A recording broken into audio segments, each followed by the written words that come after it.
இப்போதான் வந்து மக்கள் எல்லாமே ஒன்று திரண்டு ஜல்லிக்கட்டுக்காக வந்து எல்லாருமே ஒன்றா போராடுறாங்க, இளைஞர்கள் எல்லாமே ஒன்றா சேர்ந்து நிற்கிறாங்க அப்படின்னு சொல்லி சந்தோஷப்பட்டுட்டு இருக்க இந்த நேரத்தில் பொங்கலை வந்து ஒரு கட்டாய விடுமுறையாக வைக்க முடியாது அப்படின்னு சொல்லி மத்திய அரசு வந்து ஒரு சட்டத்தை வந்து கொண்டு வருது. அப்படின்னா நமக்கு வந்து கோபம் வருமா வராதா? அதாவது பொங்கல் அப்படிங்கிற பண்டிகை வந்து அவங்களுக்கு புரியலையா, இல்லை பொங்கல் அப்படின்னா அவங்களுக்கு என்னென்ன வந்து அவசியம் இல்லை, நாங்கள் கொண்டாட போகிறதில்ல, அதனால வந்து எங்களுக்கு அவசியமே இல்லைன்னு நினச்சிட்டாங்களா அப்படிங்கிறது எனக்கு தெரியல. தமிழருக்காக இது வரைக்கும் இருக்கிற ரெண்டு பண்டிகை தான். ஒன்று தமிழ் புத்தாண்டு, இன்னொன்று பொங்கல், இன்னொன்று கார்த்திகை தீபம். 3 பண்டிகை தான் இருக்குது. அந்த 3 பண்டிகையிலே வந்து பார்த்திங்கன்னா கார்த்திகை தீபம் வந்து கொண்டாடுறாங்க, அதே மாதிரி வந்து தமிழ் புத்தாண்டு அப்பப்போ மறந்துட்டு இருக்காங்க.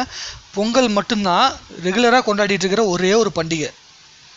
யோசிச்சு பாருங்க, இது வெறும் சும்மா சாதாரணமாக வந்து பொங்கலை வந்து நிறுத்தணும் அப்படிங்கிறதுக்காக வந்து பிளான் பண்ணிட்டாங்கன்னு மட்டும் நினைக்காதீங்க. இதுக்கு பின்னாடி மிகப்பெரிய விஷயம் இருக்குது. பொங்கல் நிறுத்தினா என்னென்ன போகும்? கரும்பு சாகுபடி போகும், சர்க்கரைக்கு வந்து பின்னாடி நிற்பீங்க, சர்க்கரை வந்து வெளிநாட்டிலேருந்து இறக்குமதி பண்ணுவோம், அதை வாங்கி திம்பிங்க.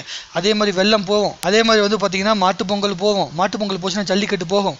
அது விவசாயத்தை மரியாதை கொடுத்து நடத்திட்டு இருக்கிற ஒரே ஒரு பண்பாடு தமிழ்நாட்டுக்காரன் மட்டும்தான் அந்த பண்பாட்டை வந்து காப்பாற்றிட்டு வந்துட்டுருக்கான். எத்தனை வாட்டி செத்தாலும் சரி, சோத்துக்கு இல்லாமல் செத்தாலும் சரி, நம்மளால் விளைய வைக்க முடியாமல் செத்தாலும் சரி, தமிழன் மட்டும்தான் இது விவசாயத்தை காப்பாற்றிக்கிட்டு இருக்கான். பண்டிகையிலையும் சரி, அவனோட வாழ்க்கையிலையும் சரி. அது எல்லாத்தையும் அழிக்கணும்னா ஒரே விஷயம், பொங்கல் அழிச்சுவிட்டா எல்லாத்தையும் போயிடும் அப்படிங்கிறனால இப்போயே வந்து அதுக்கு பிள்ளையா சொல்லி போட்டாங்க. கட்டாய விடுமுறை ஆக்குவாங்க, அதுக்கப்புறம் விடுமுறை இல்லைம்பாங்க, அதுக்கப்புறம் எல்லா கம்பெனியும் லீவ் விடுறத வந்து நிறுத்த ஆரம்பிப்பாங்க. கட்டாய விடுமுறை இல்லை அப்படின்னு சொல்லிட்டாலே வந்து பார்த்திங்கன்னா எந்த கம்பெனியும் லீவ் விட போகிறதில்ல. லீவ் விடலைன்னா நம்ம ஒரு 4-5 வருஷம் பார்ப்போம், அதுக்கப்புறமேட்டு நம்மளும் அந்த லீவை பற்றி கண்டுக்கவே மாட்டோம். அப்படி கண்டுக்காம மட்டும் விட்டுட்டோம், இருக்கிற ஒரே ஒரு அடையாளத்தையும் விட்டுட்டு போயிடுவோம். ஏற்கனவே ஜல்லிக்கட்டு போயிடுமோங்கிற பயம் வந்துருச்சு. ஜல்லிக்கட்டு இந்த வாட்டி நடத்தியே தீரணும்னு எல்லாருமே போராடிட்டு இருக்கிறோம்.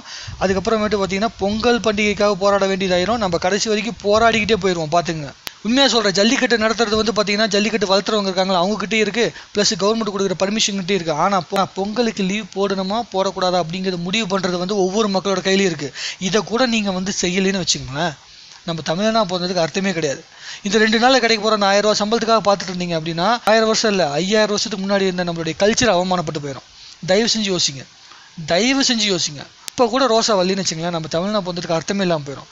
நார்த் இந்தியாக்காரனுக்கு தெரியாது, சிம்பிளாக சொல்கிறேன், நார்த் இந்தியாக்காரனுக்கு பொங்கல்னா என்னன்னு தெரியாது. அவனுக்கு பொங்கல் அவசியமே கிடையாது. கையில் குத்தோம்னா நக்கி தின்ட்டு போயிட்டே இருப்பாங்களே தவிர, நல்லா இருக்குது பொங்கல், என்ன பொங்கல், இது என்ன பண்டிகை அப்படின்னு சொல்லி கேட்டுக்கிட்டு இதை வந்து வெறும் அறிவாக மட்டும்தான் பார்ப்பானே தவிர கல்ச்சராக பார்க்க மாட்டான். ஏன்னா அவனோட கல்ச்சரில் இது கிடையாது. தமிழ்நாட்டுக்காரனுக்குன்னு ஒரு தனி கல்ச்சர், இந்தியாக்காரனுக்குன்னு ஒரு தனி கல்ச்சருங்கிற மாதிரி ஆகிப்போச்சு. இப்போ எல்லாமே தமிழ்நாட்டுக்காரங்களே பாதி பேர் தமிழ் கல்ச்சரை வந்து ஃபாலோ பண்ணுறதில்ல. வேஷ்டி கட்டிட்டு ஒரு நாள் வெளியே வரதே பெரிய விஷயமா ஆகிப்போச்சு. இப்போலாம் ஜீன்ஸை போட்டு ஜீன்ஸை கிழிச்சிக்கிறதா இருக்கட்டும், அதே மாதிரி நியூ இயர் அன்றைக்கி வந்து பார்த்திங்கன்னா அவுத்து போட்டு சுற்றுறதா இருக்கட்டும், இது மட்டும் தான் வந்து பார்த்திங்கன்னா மிகப்பெரிய கல்ச்சராக ஆகிட்டு இருக்குது. இப்போது தமிழ்நாட்டிலையும் சரி, எல்லா இடத்துலையும் சரி, தமிழ்நாடு இருக்க ஒவ்வொரு இடத்துலையும் சரி, தமிழ்நாடோட பண்பாடே மறந்துடுறாங்க. வருஷத்துக்கு 3 வாட்டி புடவை கட்டினாலே ஒரு பொண்ணு வந்து ஆச்சரியமாக பார்க்க வேண்டிய சுச்சுவேஷன் ஆயிடுச்சு இப்போல்லாம் நாட்டில்.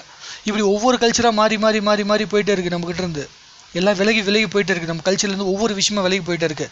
இது எல்லாத்தையும் விட ஒரு பண்டிகை போச்சுன்னா, அதாவது நம்மளோட உடை போகுதுன்னா பெரிய விஷயம் கிடையாது, மறுபடியும் மாற்றிக்கலாம். கல்ச்சர் சம்மந்தப்பட்ட பண்டிகை போகுதுன்னா ஒரு 5000 வருஷத்து பாரம்பரியத்தையே அழிக்கிறாங்கன்னு அர்த்தம். சும்மா இல்லை, ஒரு 5000 வருஷத்து பாரம்பரியத்தை ஜஸ்ட் ஒரு நாளில் வந்து இப்பயே பிள்ளையா சொல்லி போட்டாங்க. கொஞ்சம் கொஞ்சமாக நம்ம மறக்க ஆரம்பிப்போம்னு அவன் நம்புறான்.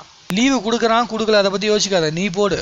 நீ வந்து அந்த இனத்துக்காக பிறந்து நீ என்னத்தை பண்ணிட்டேன்னு அர்த்தம்னு நீயே யோசிப்பார். நீ பிறக்கிறதுக்கு 2 தலைமுறை முன்னாடி வரைக்கும் அதை கொண்டாடி இருந்த ஒரு பண்டிகையை நீ அழிச்சிட்ட அப்படின்னு வச்சுக்குவேன். 500 வருஷத்துக்கு முன்னாடி கண்டுபிடிச்ச ஒரு லாங்குவேஜ் பேசிகிட்டு இருக்க ஒரு கும்பல்னால இவர் ஒரு 5000 வருஷத்துக்கு முன்னாடி பேசிகிட்டு இருக்க ஒரு லாங்குவேஜை வந்து தொட முடியுது அப்படின்னா அப்போ நம்ம எந்த அளவுக்கு கேவலமாக இருக்கோம் அப்படிங்கிறத யோசிச்சு பாருங்கள் நாட்டில். அப்போ தமிழனோட உரிமையை பறிக்கிறது ரொம்ப சாதாரண விஷயமா மாறிடுச்சு. இது கேள்வி கேட்கறதுக்கு அரசியல்வாதிகளை நம்பிட்டு இருந்தோன்னா அவங்க கேள்வி கேட்க போகிறதில்ல. எல்லாருமே பார்த்தீங்கன்னா அவங்களுடைய பதவிகளை காப்பாற்றிக்கிறதுக்கு தான் போராடுறாங்க. மீடியாக்கள் அந்த அரசியல்வாதிகளோட பதவியை காப்பாற்றிக்கிறதுக்கு அவங்களுக்கு என்னென்ன பண்ணுமோ அது எல்லாத்தையும் மீடியாக்கள் பண்ணிக்கிட்டு இருக்கே தவிர இதை ஒரு பெரிய விஷயமா எடுத்து பேசணுங்கிற ஒரு தைரியமே வர மாட்டேங்குது யாருக்குமே.